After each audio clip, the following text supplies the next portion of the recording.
if you were born on the 9th, the 18th, or the 27th, or if you have a life path 9, your philosophy is war. How can this be the case, Derek, if 9s are some of the most compassionate and soft-hearted people in all of numerology? How can the number 9 be the number of war if these people are the exact opposite of that? Because all wars start off as ideals first. And ideals are peaceful, but wars aren't. And all 9s start off peaceful, compassionate, lighthearted, very emotional, very sensitive, very loving. And some even remain like this their entire lives. But the ones that chase their dreams turn into warriors. I have a lot of 9s in my life. Have you ever seen a 9 when they're focused on a desire or focused on a goal? As sweet as they can be, watch what a 9 turns into when they set after their goals. They turn into a complete different animal. This is a number that's governed by Mars. Mars is a planet of desires. 9s have the strongest desires. Yes, they're naturally peaceful and compassionate, but when they want something and they actually go after it, they turn into monsters. They are willing to do anything to get that achieved. 9s really follow the philosophy by any means necessary. They take that shit to heart. The number 9 is the combination of all the numbers in numerology. If you add up all the numbers 1 through 8, makes 36. 3 plus 6 makes a 9. This makes 9s humanitarians, universalists, healers, visionaries.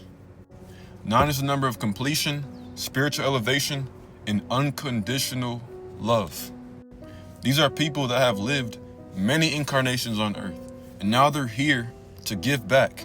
Now they're here to serve the collective. Even if a 9 doesn't want to, they feel a calling, they feel a pulling on them to do something that is beyond themselves. And so all 9s are idealistic. All of them are. All of them have a super powerful imagination. Some may be vocal about it, some may not be vocal about it. But all 9s have huge dreams inside of their head. All of them do. All of them. These are people that believe in compassion over control, forgiveness over revenge, sacrifice over selfishness, and unity over division. And as a 9, if you want to get what you want out of life, there are 5 things that you have to do. The first thing is letting go of the past. 9s are called to let go of everything.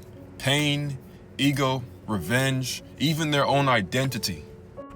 The more they release, the more power, the more grace, and the more clarity they will gain.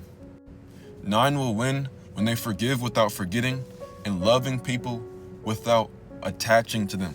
This is what you call detached compassion. It's when you love people through your ideals, not loving that person specifically, because that's too draining for a 9. 9 is the only number that can't do this. You can't love through attachment. You have to love through your ideals. 9s have to love people mentally. As a human being, you have to love people. And if you love someone as a human, there's nothing that they can do to not be human.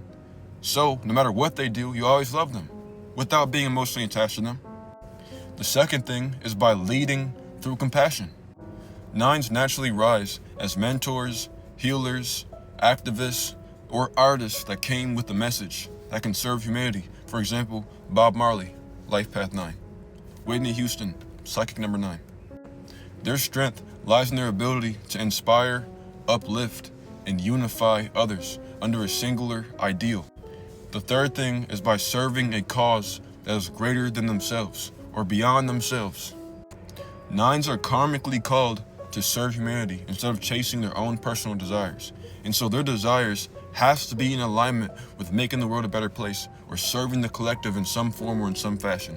As a 9, it will be impossible for you to gain or receive without giving. So don't even think about it. If you want to gain, give. And if you're not gaining, you're not giving enough. The greatest fulfillment will come through charity, which is giving without the expectation of receiving, healing work, and being creative. Because 9s have a very powerful imagination. And so if they don't figure out a way that they can express this imagination, then a lot of them can get energetically blocked. This can cause them to be depressed. This can make them very restless, very angry. And so make sure you have an outlet for creativity. That's very important as a 9. The 4th thing is by transforming pain into purpose. Many 9s have a lot of emotional scars and burdens, but they will only evolve when they learn to change these experiences into wisdom and empathy. Their suffering refines them into channels of grace and not victims of fate. And the 5th thing is by balancing boundaries with their heart. 9s easily give, and sometimes they can give too much. And so as a 9, never give what you don't have. Never give what you need for yourself. A 9 will grow powerful when they serve with discernment and learn how to protect their energy. Because you guys' hearts are so big, a lot of y'all can be very, very naive. Because 9s tend to live a majority of their lives in their own mind and in their own ideals. And because their ideals are so high, 9s almost expect other people to be as pure in heart as they are.